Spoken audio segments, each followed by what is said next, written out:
My name is Katlego, and I'm here in my capacity as a feminine empowerment coach. And what resonates even more deeply than that is that I see myself as a gift sharer, and that I'm here to share gifts.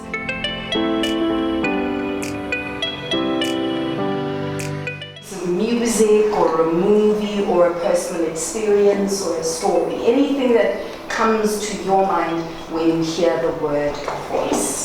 See, that's that person that speaks inside you as well, to always remind you of the right and the wrong. Something that for me is something that I feel I have at times a very strong voice and I feel confident in, and there are many times that I feel like I don't. Over the years, obviously because I'm middle-aged now, I feel I don't have a voice, and I know that I haven't been able to say the stuff that I wanted to say or say it in a way I would like to be able to say it. And I would have done anything to have a great voice, like a really deep, lovely voice that people would listen to instead of a little voice. Voice, I think about oppression, because most of the time, especially as a performer, right, they tell us, we should write and speak the truth, but then as soon as you do, then they filter it and they change things, and they don't want you to say certain things because it might offend certain people, or you might not get something because someone in power has like it will offend them. So voice was something kind of almost ephemeral, right? And it was linked to intellect. If you think of school, right, when do we speak? Usually in a school context is when we're sharing concepts, right?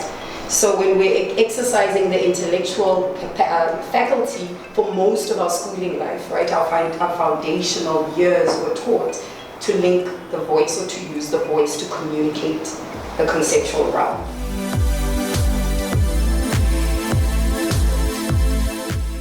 A song, a definition, a personal experience. So anything that comes up in your mind and your hearts when you think of the word body.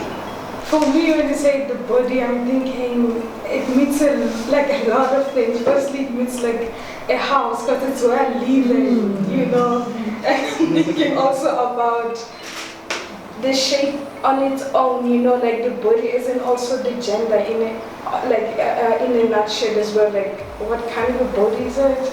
As an actor as well, it's a vessel through which I create.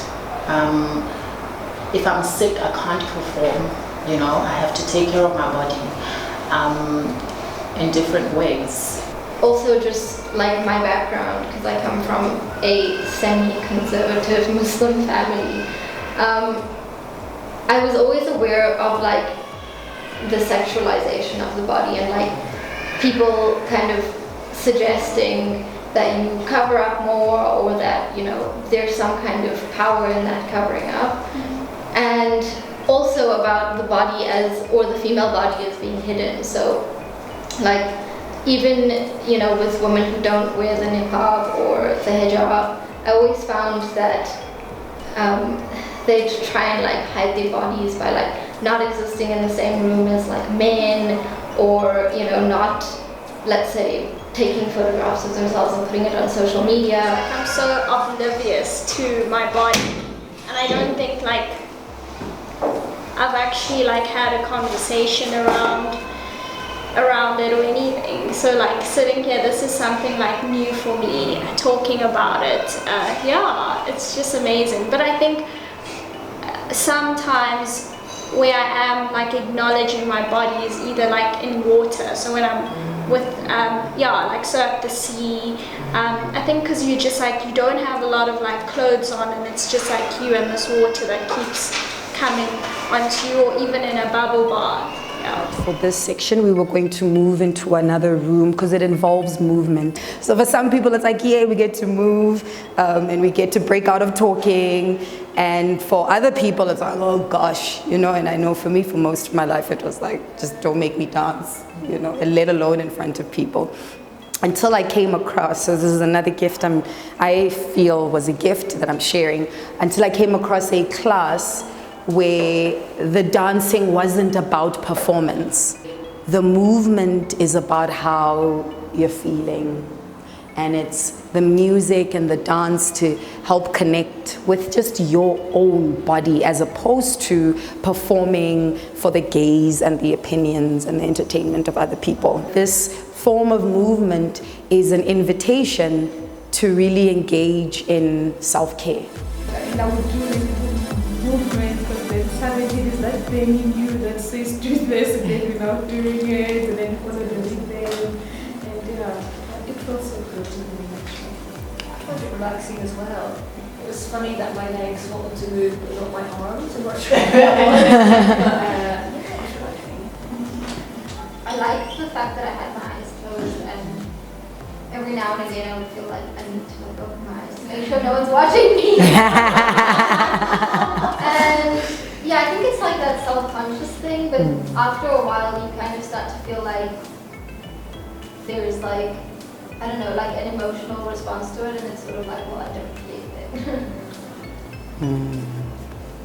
Yeah, I found it to be really chilled, and I like the idea that we like all held hands at the start. I think it just sort of like brought us all together and to be more comfortable.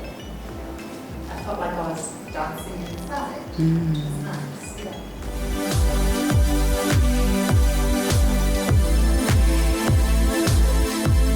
You had mentioned, or someone had mentioned, just that observation of how much in our society there's so much pressure to externalize the body, and you know so well through experience, right, to kind of identify with the body in terms of what it looks like as opposed to what it feels like. And Eckhart Tolle's teachings were powerful for me in that they invited me to connect, or they kind of made me realize that there's this inner body, right? That the body actually is a sentient being.